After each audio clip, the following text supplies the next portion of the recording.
कृपया अपने ऋभु गीता इंग्लिश प्रवचन का हिंदी अनुवाद अपलोड करें ताकि सभी साधक लाभ ले सकें। और जो ऋभु गीता में एक दो श्लोकों में और बड़ी जटिल संस्कृत भाषा में लिखा गया है, उसको बोधि वार्ता में सरल हिंदी में बहुत विस्तार में समझाया गया है। क्या आपको कुछ ऐसा दिखाई दिया ऋभु गीता में जो यहाँ नहीं है या किसी भी और ग्रंथ में? इन सभी गीताओं का, ग्रंथों का पाठ मैं इसीलिए करता हूँ कि यही दिखाने के लिए कि जो यहाँ कहा गया है, जो मूल ज्ञान है, उस सभी ग्रंथों में एक ही जैसा लिखा है।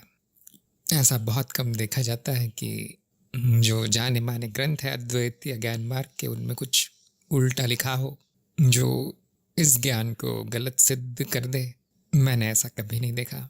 हाँ, जो दूसरे दर्शन है, सांख्य है, मीमांसा है या दूसरे दर्शन है, उनमें ज़रूर कुछ और लिखा होता है, लेकिन वो हमारे किसी काम का नहीं है। उनका अलग अपना एक महत्व है कि उन्होंने अद्वैत दर्शन को संपूर्ण बनाने में, शक्तिशाली बनाने में, उसको स्थापित करने में बहुत सहायता की।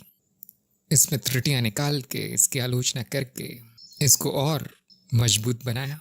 इसी तरह से बौद्ध दर्शन है और तरह तरह के और भी दर्शन हैं, जैन और आदि।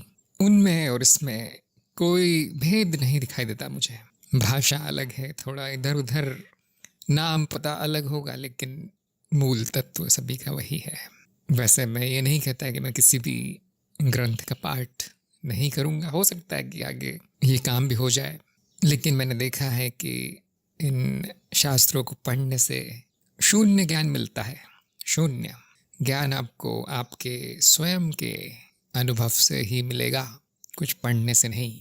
बोधि वार्ता में आपका स्वयं का अनुभव बताया गया है, जो आप भूल गए थे, जिसमें अज्ञान की धूल चढ़ गई थी, वही आपको दिखाया गया है।